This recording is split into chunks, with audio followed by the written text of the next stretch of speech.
Hello friends, welcome to math easy.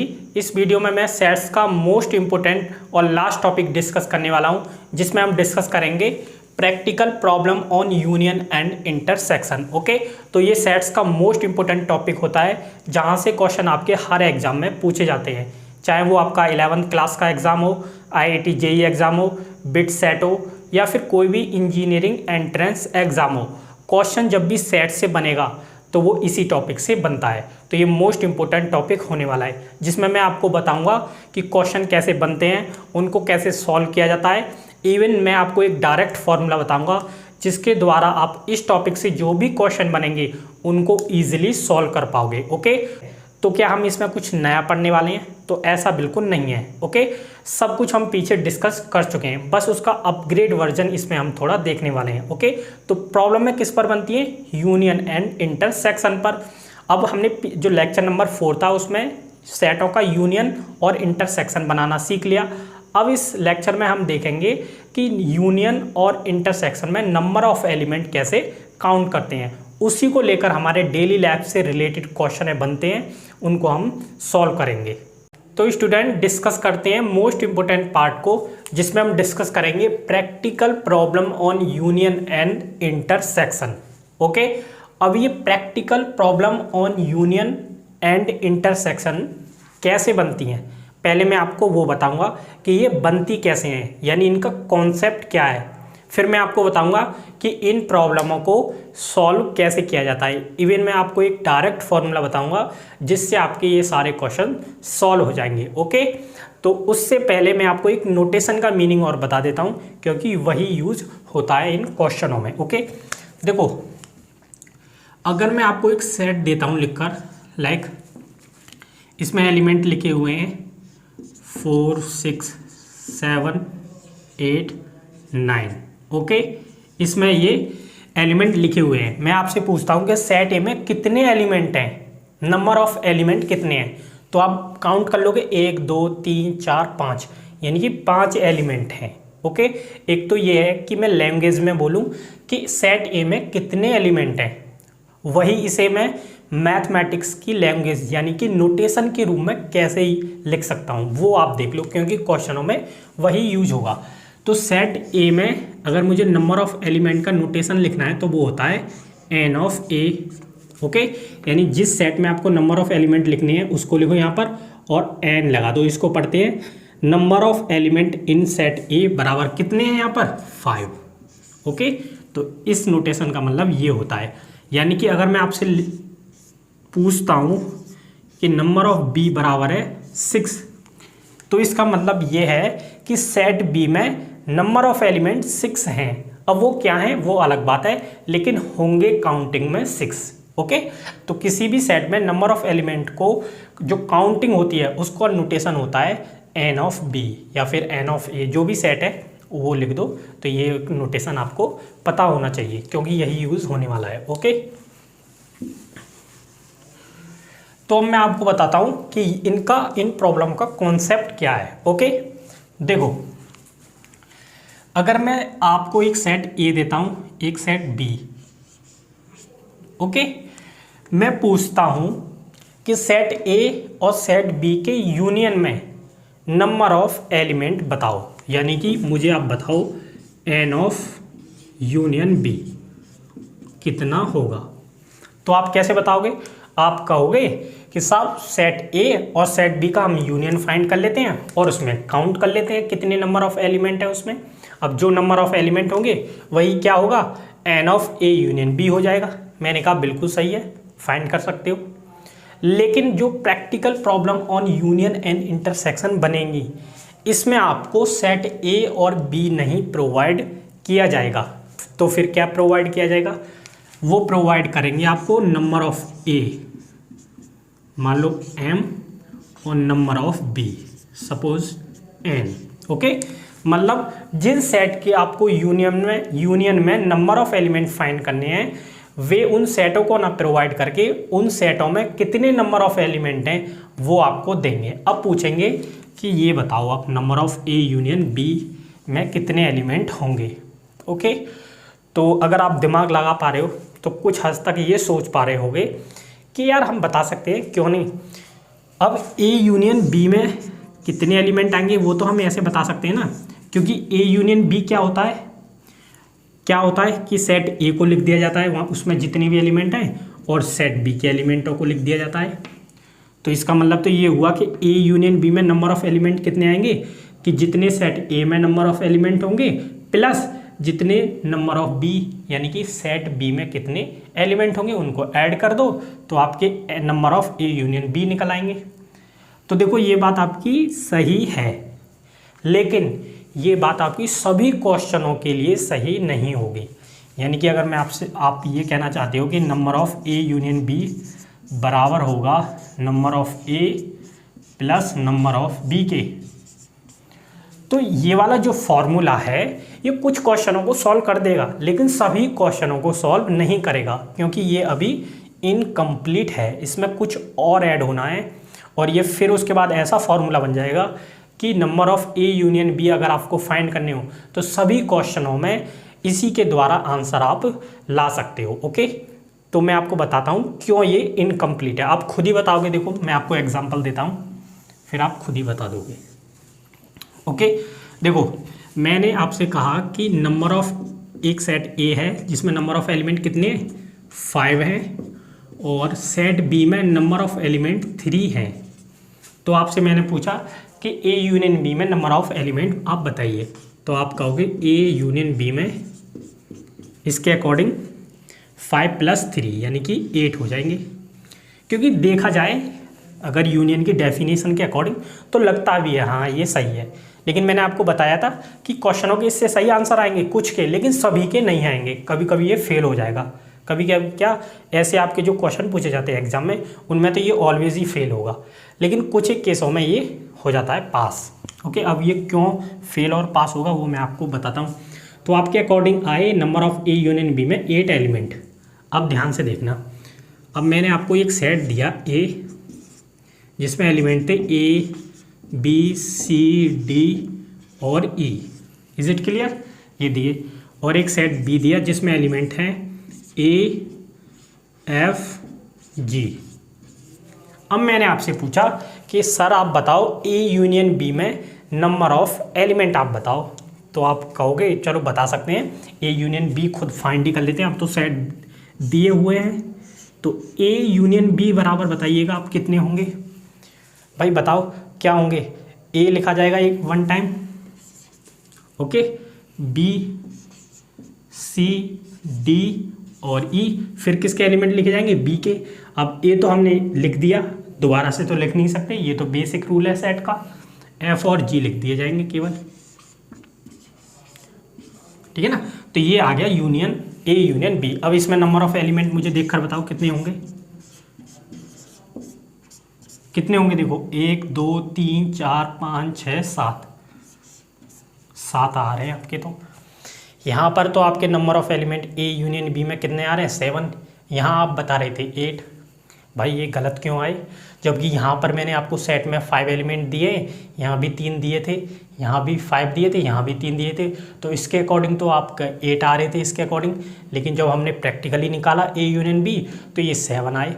अब ये क्यों आए, तो देखो रीजन ये इसलिए आए बच्चों कि आपने जो कॉमन एलिमेंट था ये 2 बार आपने काउंट कर लिया था, क्योंकि यहाँ पर आपको सेट नहीं दिए हुए थे तो आपको पता नहीं चला कि अपने कॉमन एलिमेंटों को 2 बार आपने ऐड कर दिया, इसलिए आंसर 8 आया। लेकिन एक्चुअली में यूनियन में कॉमन एलिमेंट को केवल एक बार लिखा जाता है, जब वो एक बार लिखा जाएगा तो एक बार ही काउंट होगा, तो इसलिए आंसर 7 आया। अब सोचो वो ऐसे ही सेट दे देगा जिसमें कॉमन एलिमेंट हो गए तो आप तो 2 बार ऐड कर दोगे ना यूनियन में नंबर ऑफ एलिमेंट, जो कि गलत होता है। तो इस वजह से ये वाला फॉर्मूला अभी इनकम्प्लीट है। अब ये कंप्लीट कैसे हो जाएगा, इसमें से आपको जो आपने ज़्यादा ऐड कर दिया है वो आपको सबट्रैक्ट करना पड़ेगा, यानी कि आपको जो कॉमन एलिमेंट आएगा यानी ए इंटरसेक्शन बी में जो कॉमन एलिमेंट आएगा उसे आपको सबट्रैक्ट करना है, यानी कि आपको सबट्रैक्ट करना पड़ेगा minus number of A intersection B में जो एलिमेंट आएंगे। बस हो गया ये आपका फॉर्मूला क्लियर। ओके देखो, होने को तो मैं ये फॉर्मूला आपको डायरेक्ट लिख देता और रटवा देता, लेकिन आपको अगर समझ नहीं आता तो ऐसा होता कि कुछ दिन तो आपको याद रहता, फिर भूल जाते हैं, ठीक है ना, शुरू में। अब फिर सोचते यार क्या था उसमें माइनस में, ये तो याद रहता है, यहाँ पर कन्फ्यूजन पैदा होता है। लेकिन अगर आप समझ जाते हो तो अगर आप एक दफ़ा भूल भी जाते हो तो आप खुद से ड्राइव कर लोगे, क्योंकि प्रैक्टिकली मैंने आपको बताया है। ओके, तो इस वजह से ये फॉर्मूला होता है number of A union B बराबर होते हैं number of A plus number of B minus intersection number of A intersection B. Okay, तो इस फॉर्मूले को आप नोट कर लें, ये वेरी वेरी इंपॉर्टेंट है। इसी पर क्वेश्चन डायरेक्ट बनेंगे, प्रैक्टिकल प्रॉब्लम में बनेंगी। ओके, वर्ड का मीनिंग भी मैं बताऊंगा प्रैक्टिकल में क्यों बोलते हैं। फिलहाल इस फॉर्मूले को आप नोट कर लें। ओके, अब चलते हैं कुछ क्वेश्चनों के सॉल्यूशन देखेंगे जो कि मोस्ट इंपॉर्टेंट होंगे। तो स्टूडेंट, अभी जो हमने फॉर्मूला देखा था उस पर एक क्वेश्चन सॉल्व करते हैं। ओके, जिससे कि उस फॉर्मूले को कैसे आपको यूज़ करना है वो आपको समझ में आ जाए। ओके, तो देखो ये एक क्वेश्चन लिखा हुआ है, इसमें पूछा गया है कि if x and y are two sets हैं such that x has 28 elements and y has 32 elements and x intersection y has 10 elements, then find number of x union y।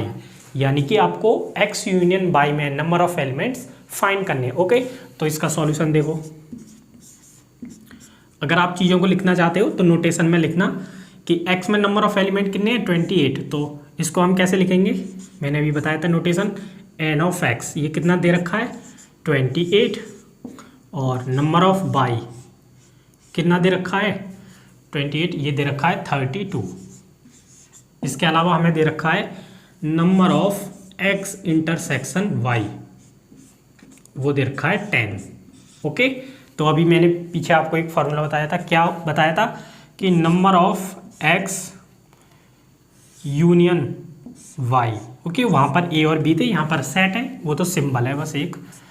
क्या होता है, नंबर ऑफ x होगा plus number of y minus number of x intersection y। Okay, बस इसमें value put कर दो, आपका answer आ जाएगा। तो 28 प्लस 32 माइनस 10, तो ये कितना हो गया 10, ये 60 हो गया, माइनस 10 इज इक्वल टू कितना आ गया 50। यानी कि number of x union y में एलिमेंट कितने आ गए 50। ओके, तो यही आपका आंसर है। ओके, तो बेसिक सा ये क्वेश्चन था जिससे कि आपको फॉर्मूले को कैसे यूज करना है वो आपको सीखना आना चाहिए। ओके, अब लेते हैं एक इम्पोर्टेंट क्वेश्चन ऐसी लैंग्वेज में जैसी लैंग्वेज आपके एग्जाम में क्वेश्चन में पूछी जाती है। ओके, तो स्टूडेंट्स नेक्स्ट क्वेश्चन का सॉल्यूशन देखते हैं जो कि आपके एग्जामों में मोस्टली पूछे जाते हैं। तो इस क्वेश्चन में जो लैंग्वेज यूज हुई है उस टाइप की लैंग्वेज आपके उन क्वेश्चनों में यूज़ की जाती है जो आपके एग्जामों में पूछे जाते हैं। देखो इसमें क्या पूछा गया है, in a class 30 students like math and 15 students like English and 10 students like both subject, then find the number of students in class. Okay, अब इस क्वेश्चन को आपने पढ़ा, इस क्वेश्चन को पढ़ने के बाद आपको सेंस आया होगा कि ये तो हमारे चारों ओर से ही बनी हुई एक प्रॉब्लम है। जैसा हम देखते हैं अपने चारों ओर अपनी क्लास में देखते हैं कि कुछ स्टूडेंट होते हैं जो एक सब्जेक्ट लाइक कोई भी ले लो आप, मैथ को पसंद करते हैं, कुछ स्टूडेंट ऐसे होते हैं जो दूसरा सब्जेक्ट ले सकते हो, इंग्लिश को पसंद करते हैं, लेकिन कुछ आपको ऐसे मिल जाएंगे जो दोनों को ही पसंद करते हैं। तो इसी पर आपके क्वेश्चन बनते हैं, इसलिए इसे बोला जाता है practical problem on union and intersection. Okay, तो इसमें आपको पूछा गया है कि नंबर ऑफ स्टूडेंट बताओ उस क्लास में कितने हैं। तो अब हमें बताने हैं नंबर ऑफ स्टूडेंट उस पूरी क्लास में कितने हैं, तो वही फॉर्मूला यूज़ होगा इसमें जो हमने अभी पीछे डिस्कस किया था, उसी से सारी चीज़ें निकलेंगी। ओके, तो यूनियन का मतलब सारा फाइंड करना, तो इसमें आपको number of union he find करने पड़ेंगे। ओके, तो पहले लिख लेते हैं इसमें जो चीज़ दे रखे हैं। ओके, तो मैथ को पसंद करने वालों को मैं नंबर ऑफ m से नोट कर देता हूँ, वो कितने हैं 30, और इंग्लिश वालों को n ऑफ e से वो कितने हैं 15। ओके, और जो दोनों को पसंद करते हैं, अब जब दोनों को पसंद करते हैं तो वो किस में आएंगे, इंटरसेक्शन में, क्योंकि कॉमन है, यानी कि number of m intersection e कितना है 10। ओके, तो इस टाइप से आपको नोटेशन देने हैं अपने। अब आप क्या पूछा गया है इसमें, number of student in class, यानी सारे स्टूडेंट आपको बताने हैं, यानी कि आपको फाइंड करना है number of m union e। Okay, तो ये एक क्लास है जिसमें मैथ और इंग्लिश वाले ही स्टूडेंट है, ऐसा मत समझना अपने ऊपर कि यार हमारे तो और भी स्टूडेंट हैं जो साइंस को पसंद करते हैं, ठीक है ना, तो उस पर नहीं है, ये बनी तो उसी पर है, लेकिन इसमें पर्टिकुलर बोला गया कि एक क्लास है, इन एक क्लास जिसमें इस टाइप के स्टूडेंट हैं, तो आपको बताने हैं टोटल स्टूडेंट कितने हैं। तो नंबर ऑफ स्टूडेंट यानी number of m union e बराबर होगा number of m plus number of e minus number of m intersection e। तो ये देखो 30 प्लस 50 माइनस 10, तो कितने आ जाएंगे, ये हो गया 50 और ये 45 माइनस 10, तो ये कितना हो गया 35। ओके, तो m यूनियन e आ गया 35। क्लियर है, तो आपकी क्लास में टोटल नंबर ऑफ स्टूडेंट कितने हैं 35। तो इस टाइप से ये प्रैक्टिकल प्रॉब्लम बनती है। एक और टाइप का पूछता है इसमें क्वेश्चन, जिसमें जो कॉमन होते हैं स्टूडेंट उनकी संख्या को पूछता है, ठीक है ना, यानी कि इंटरसेक्शन को पूछता है। तो उस पर एक क्वेश्चन मैं आपको सॉल्व करा देता हूँ। तो students, practical problem on union and intersection के लास्ट टाइप के क्वेश्चन का सॉल्यूशन देखते हैं। देखो ये क्वेश्चन लिखा हुआ है, इसमें पूछा गया है in a group of 400 people 250 speak Hindi and 200 speak English, how many people speak both Hindi and English. Okay, तो इनमें आपको बताना है उन पीपलों की संख्या, उन पीपलों का नंबर जो हिंदी और इंग्लिश दोनों को बोलते हों। इसका मतलब क्या है, आपको कॉमन पीपल बताने हैं, और कॉमन का मतलब क्या होता है, इंटरसेक्शन। यानी कि अगर मैं आपसे कहूँ कि H क्या है, हिंदी बोलने वाले, E फॉर इंग्लिश बोलने वाले, तो आपको फाइंड करना है number of H intersection E। तो हमारा जो फॉर्मूला हमने पढ़ा है वही वर्क कर जाएगा। ओके, तो इसका सॉल्यूशन देखते हैं, सिंपल है बिल्कुल। तो मैं लिखता हूँ पहले हिंदी बोलने वाले, यानी नंबर ऑफ H कितना है 250, और नंबर ऑफ E यानी इंग्लिश बोलने वाले, देखो ये रही 200। ओके, अब इसमें ये जो 250 है, 250 और 200 ये है number of H, number of E। Okay, अब ये जो टोटल पीपल हैं इसमें वो कितने हैं, यानी कि टोटल पीपल का मतलब H यूनियन E वो दे रखा है 400, 400। ओके, तो अगर आप देखते हैं तो जो हमारा ग्रुप है जिसमें 400 पीपल हैं, उसमें दो टाइप के पीपल हैं। कैसे कैसे, जो हिंदी बोलते हैं और जो इंग्लिश बोलते हैं। ओके, तो उनसे मिलकर ये ग्रुप बना हुआ है। जब उनकी टोटल संख्या 400 है तो उनको मैं क्या बोल सकता हूँ, number of H union E बोल सकता हूँ। ओके, तो यही है, बस आपको तीनों वैल्यू मिलेगी, एक वैल्यू आपको निकालनी है। तो फॉर्मूला क्या होता है, number of H union E बराबर होगा number of H plus number of E minus number of H intersection E। बस वैल्यू में रख दो और आसानी से निकल जाएगी वैल्यू, हमें ये निकालना है। ओके, तो इस लेफ्ट साइड में लेके आता हूँ मैं उसे, H इंटरसेक्शन E हमें फाइंड करना है, बाकी इधर पहुँचा देता हूँ मैं। तो नंबर ऑफ H कितने हैं 250, नंबर ऑफ E 200, और ये इधर जाएगा माइनस में। Okay, H union E minus में जाएगा कितने 400,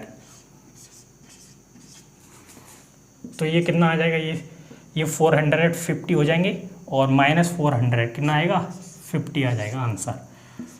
तो हिंदी और इंग्लिश बोलने वाले पीपल कितने हैं 50, यही आपका आंसर हो गया। ओके, तो देखो सिंपल क्वेश्चन है, डायरेक्ट फॉर्मूले पर है, बस आपको पहचानना होता है कि कौन यूनियन में आएगा, कौन इंटरसेक्शन में आएंगे। ओके, वैसे आप पढ़ोगे तो इजी लैंग्वेज होती है इन क्वेश्चनों की, आप आसानी से सेंस लगा सकते हो। ओके, तो ग्रुप हो या फिर टोटल स्टूडेंट हो, ठीक है ना, तो वो रिप्रेजेंट करेंगे यूनियन को, और जो कॉमन वर्क कर रहे हो, या कुछ कॉमन पढ़ते हो वे किस में आएंगे, इंटरसेक्शन में। बस फॉर्मूला डायरेक्ट अप्लाई करना और आपका क्वेश्चन आसानी से सॉल्व हो जाएगा। ओके, तो जो हमने क्वेश्चन अभी फॉर्मूला जो डिस्कस किया था उस पर आपको इसी टाइप के क्वेश्चन मिलेंगे। बस ये है कि लैंग्वेज इसमें चेंज होती रहेंगी, कभी स्टूडेंटों का ग्रुप, कभी पीपलों का ग्रुप, बस यही है, लैंग्वेज चेंज होगी और मैनी टाइम्स क्वेश्चन बनते रहेंगे। ओके, लेकिन सॉल्यूशन आपका इसी फॉर्मूले से आसानी से निकल आएगा। तो ये हमारी लास्ट प्रॉब्लम थी जो एंड हो जाती है।